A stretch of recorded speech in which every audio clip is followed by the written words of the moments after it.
Sourate 70. Les voies célestes. Au nom d'Allah, le miséricordieux, celui qui fait miséricorde.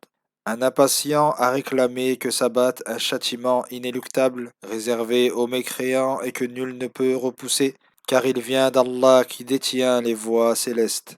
Les anges et l'esprit Gabriel s'élèvent vers lui en un jour, d'une durée de 50 000 ans de votre décompte.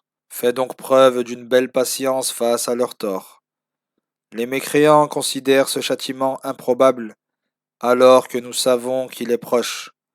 Il surviendra le jour où le ciel sera semblable à du métal fondu, et les montagnes à des flocons de laine teinte, où aucun parent ne s'enquérera plus de son proche, bien qu'il se voie.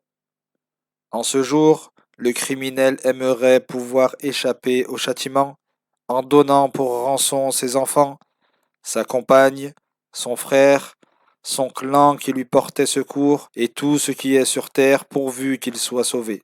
Mais il n'en sera rien.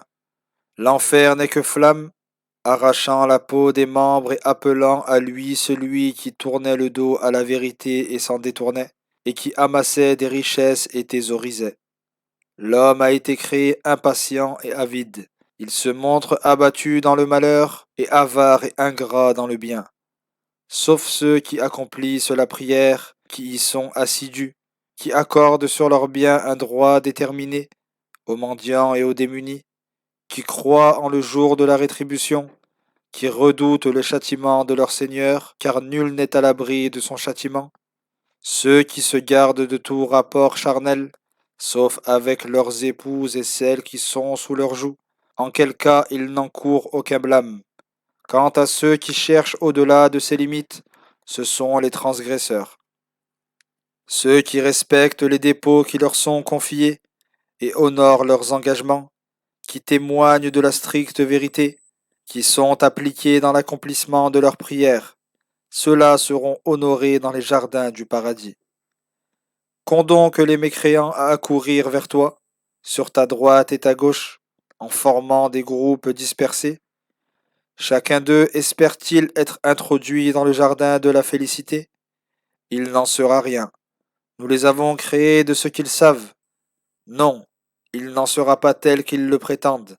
Je jure par le Seigneur des levants et couchants que nous sommes capables de les remplacer par des hommes meilleurs qu'eux, et rien ne saurait nous en empêcher. Laisse-les donc s'enfoncer dans leur égarement et s'amuser jusqu'à ce qu'ils parviennent au jour qui leur est promis.